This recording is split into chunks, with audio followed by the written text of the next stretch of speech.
shaka kutafanya wafanikiwe. Umefurahi wanafunzi? Wazazi, asante sana kwa mchango wenu ambao umefanya siku ya leo kuonekana jinsi ilivyo. Kwa hivyo kufikia hapo, najua mingi tutanena kama na ameenda, ningeomba kumkaribisha ward admin aje so that he can welcome the MCAs who are around. Karibu bwana admin.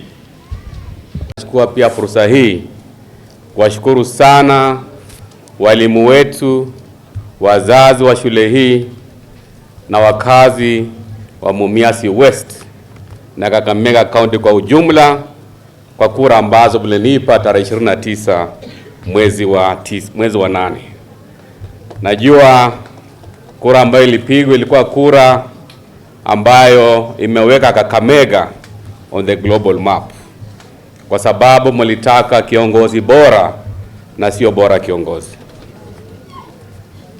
Jambo la pili, pia nimekuja hapa kama mzazi. Niko hapa na vijana wawili. Kijana ambaye tumekuja shughuli ya leo hapa ni kijana wangu wa tatu ambaye anaitwa Christian Barasa, ambaye ako grade 6T, na yeye ni mmoja wao tainiwa wetu ambao tunawasherehekea siku ya leo. Christian, popote ambapo upo, tafadhali simama ili wazazi wengine wakuone. Chris.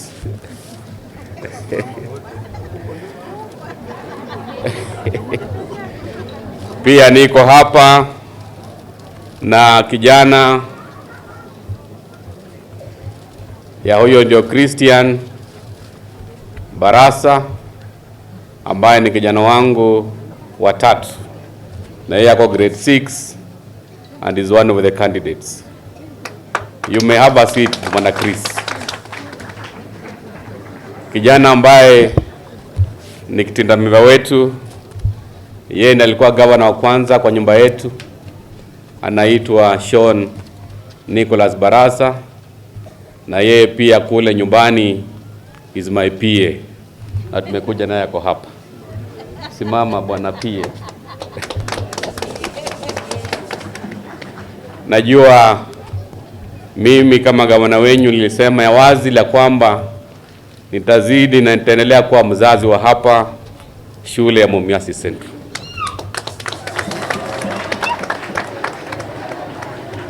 Siku ya campaign tulikuwa tunasema Barasa akiwa governor atatoa watoto wake hapa Mumias Central. I want to proclaim today my humility is my complication. My simplicity is my complication. And that is why my sons will always be here. And we already have one who is doing very well in Alliance. Alikuwa hapa, one of the top students 4 years ago, anaitwa Thon Kasili Barasa. I want to celebrate this school for the good performance ambayo imekuwa nayo miaka ambayo zimepita. Jambo la pili, pia nashukuru sana wakazi wa Mumias West, haswa sana wakazi wa Mumias Central kwa kazi nzuri ambayo mlifanya kwa kutupa MCA wa nguvu ambaye ni Mheshimiwa Aliokomba. Najua mheshimiwa, yeye tumefanya bidii na tumesemezana ya kwamba lazima County Assembly ifanye kazi na executive ili tupata maendeleo hapa. Najua wakazi wa Nucleus Ward, mahali ambapo tuko na uchaguzi mdogo, itakuwa tarehe 8 mwezi wa 12, na sisi kama chama cha chungwa tunasema lazima mheshimiwa wetu Rocky Omwendo achaguliwe tena kuwakilisha eneo hili. We are going to do everything possible kuhakikisha mheshimiwa Rocky Omwendo amechaguliwa kama MCA wa eneo hili. Jambo lingine ambalo pia ningependa kusisitiza siku ya leo, serikali yangu imetoa shilingi milioni 120 kwa mambo ya basari. Kila ward itakuwa inapokea shilingi milioni 2, na ningependa MCAs wetu, you must give deserving cases mambo ya basari. Nimesemezana na ofisi yangu ili tuwe na utaratibu mzuri.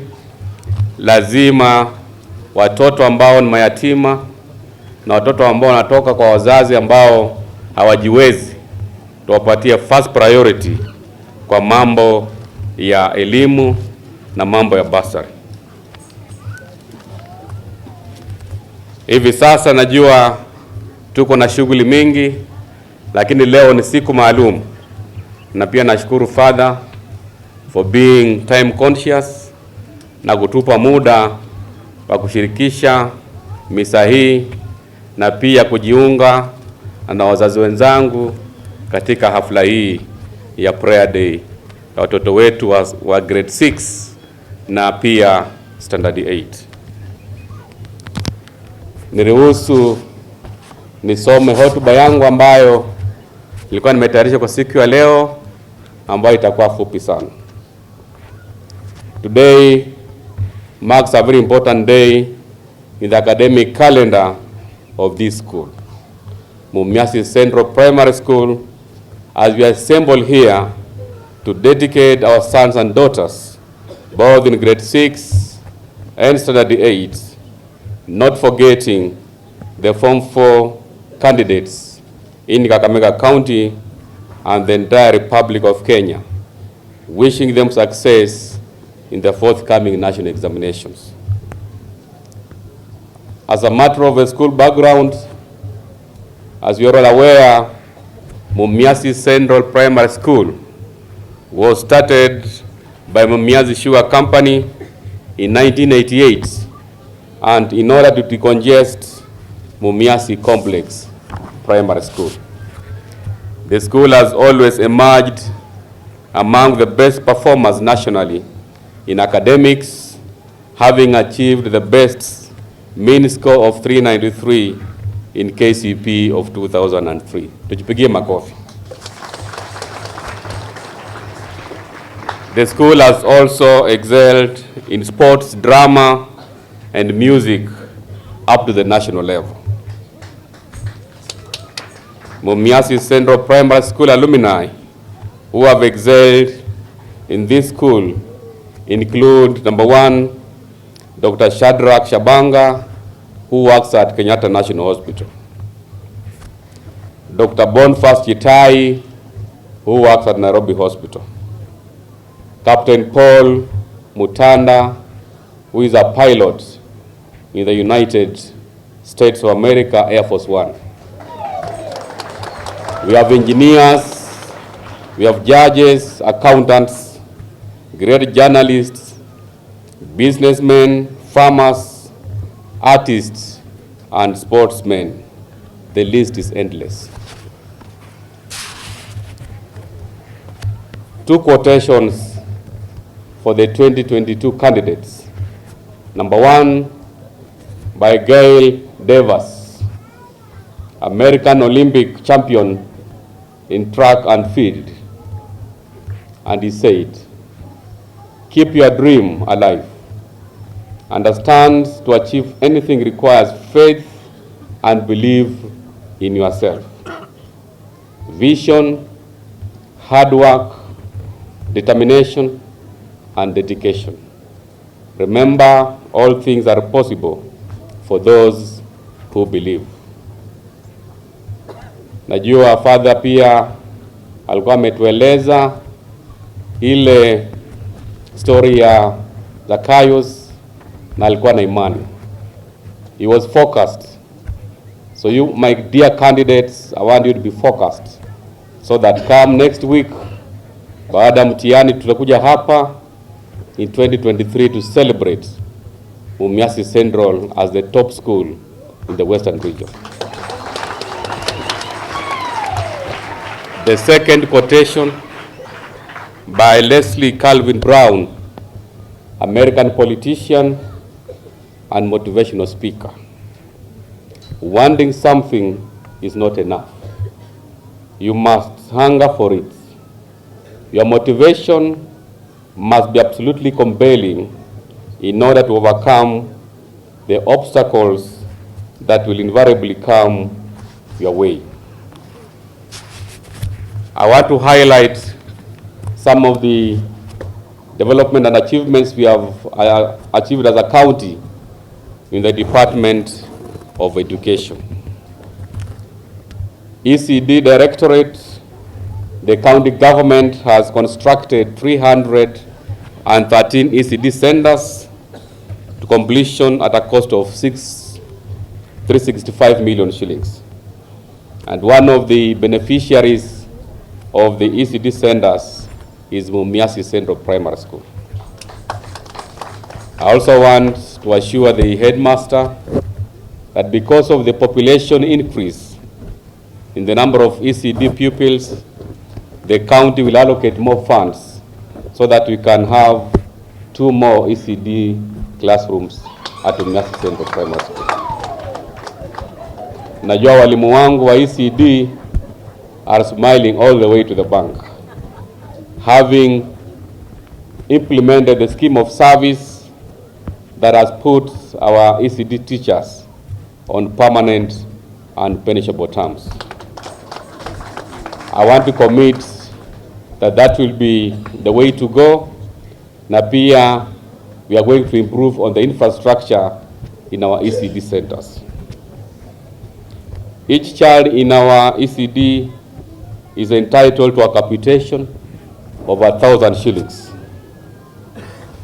We are also putting up infrastructure in 9 ECD centers at a cost of 36 million shillings and renovating 15 others at a cost of 18 million shillings. A total capitation of 62 million has been disbursed to all the learners in the 917 public ECD centers in this financial year. We have distributed child-friendly ECD furniture to all our ECD classrooms at a total of 215 million shillings. Enrollment has increased in the 917 public ECD centers from 30,055 learners in 2013 to 124,750 learners in 2022. We have provided branded teaching and learning materials to all public ECD centers at a cost of 49 million Kenya shillings. We have employed 2,016 ECD teachers and placed them on permanent and punishable terms. This county is in the process of recruiting another 800 more ECD teachers. We have purchased land for ECD centers at a cost of 4.5 million shillings, and this is something that is going to improve on our infrastructure. I want to appreciate all the KAKAMEGA people for the service and the dedication that you have in the leadership of this county. In terms of County Polytechnic Directorate, we have constructed 38 twin workshops at a cost of 140 million and classrooms in 27 county polytechnics at a cost of 132 million and 1 twin workshop at Nzoia County Polytechnic. In this financial year, we will spend 32 million on putting up new infrastructure in our county polytechnics. We have rolled out free training in county polytechnics where each trainee is entitled to a capitation of 15,000 Kenya shillings. In this financial year, we are going to disburse 95 million to county polytechnics for all the trainees in our 63 county polytechnics. We have rolled out TVET programs to 3,600 beneficiaries at a cost of 60 million Kenya shillings. Again, we are purchasing 32 buses for our county polytechnics at a total of 19 million Kenya shillings. We are establishing 2 county polytechnics in this financial year, and the county is establishing 3 more polytechnics. We have also purchased land for the establishment of these polytechnics. In terms of education support, the county has constructed 25 centers of excellence, 28 secondary schools infrastructure, and 28 primary schools infrastructure at a total of 880 million Kenya shillings. The county scholarship program has benefited 73 students, 22 in China, 49 in local universities, and 2 have completed their studies and placed on internship by the county government.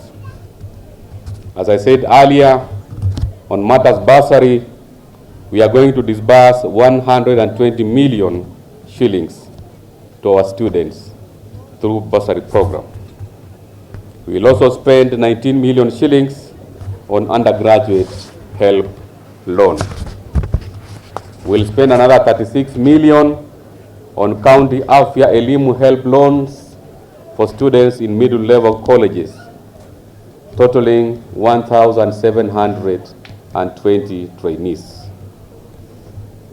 In this financial year, we have disbursed 7.5 million in help for the students who had applied, and the program is still continuing. On matters CBC, I want to state the following, that we are very concerned as leaders on the implementation of this CBC program. As parents, we are also concerned because this implementation has been rushed. We have lack of adequate infrastructure. We have lack of support from parents. Parents have not been properly sensitized on their roles on matters CBC. I know the program has now turned into competence for parents as opposed to competence for the students. There is lack of capacity building for the teachers. I know there is a ratio that is recommended, that is 1 to 40. But at the moment, the ratio is 1 to 70. That understaffing definitely is going to impact negatively on the implementation of this CBC program. We have inadequate learning and teaching materials. CBC is not clear on whether parents are also assessed on their competencies, since they are actively involved in doing their children's homework. Yesterday, our governor in the house aliletea homework ya CBC. So you can imagine, if we have parents that have challenges, how will they even help their pupils in doing their homework? We have lack of adequate infrastructure to accommodate junior secondary learners. And on this respect, my way forward to the government is we should not rush, especially our grade 6 learners, to be frustrated by joining junior secondaries. The best approach will be for these learners to remain in the primary schools. I know the president is supposed to proclaim himself on the way forward, but we as the leaders, especially the Council of Governors, we don't want our children to go to junior secondary because there is no infrastructure. That is the position we have as the Council of Governors, and I know the president is going to proclaim himself on the way forward. There are many possible solutions that we are recommending, and one of them is sensitization of parents on their role in this CBC program. This can be done through public participation, religious gatherings, and other legal meetings. There should be adequate in-service training and regular workshops for the teachers and other stakeholders. This will equip the teachers with adequate professional knowledge and technical know-how. Enough funds should therefore be set aside. We need to have improved allocation for construction of junior secondary schools where there is dire need of classrooms. And once that is done, then it will become practical for our grade 6 to transit to junior secondary schools. We also need to incorporate other multi-sectoral departments such as agriculture and water departments in sorting out malnutrition challenge in our schools.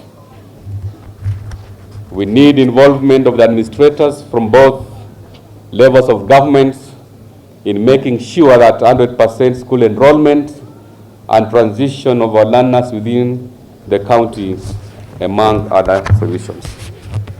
Our clarion call as the Council of Governors, where I serve as the chairman of the Finance and Economic Planning Committee, we demand that the national government relinquishes to county governments all devolved functions together with corresponding resources as enshrined in Part 2 of the 4th schedule of the Constitution.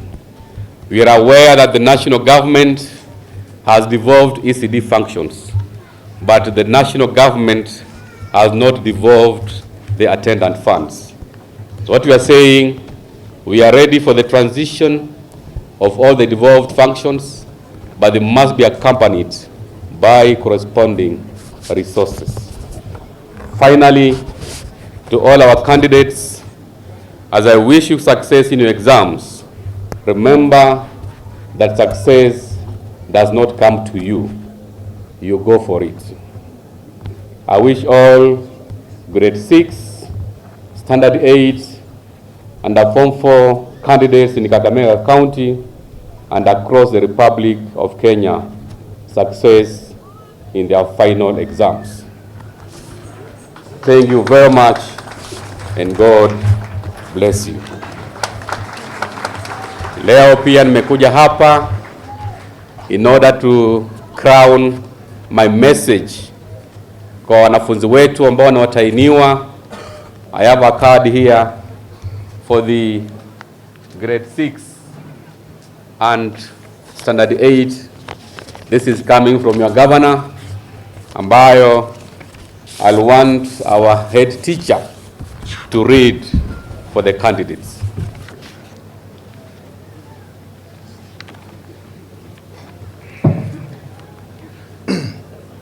To all candidates grade 6 and standard 8 Mumia Central Primary School, may you fulfill the goals you cherished in your heart.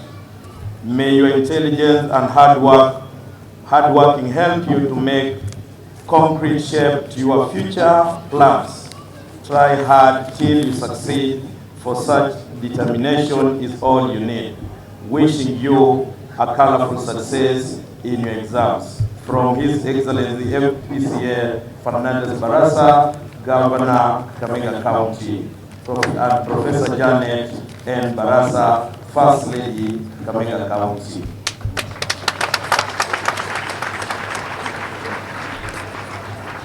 Pili, in order to ensure that wanafunzi wetu they don't go hungry, leo nimekuja na shilingi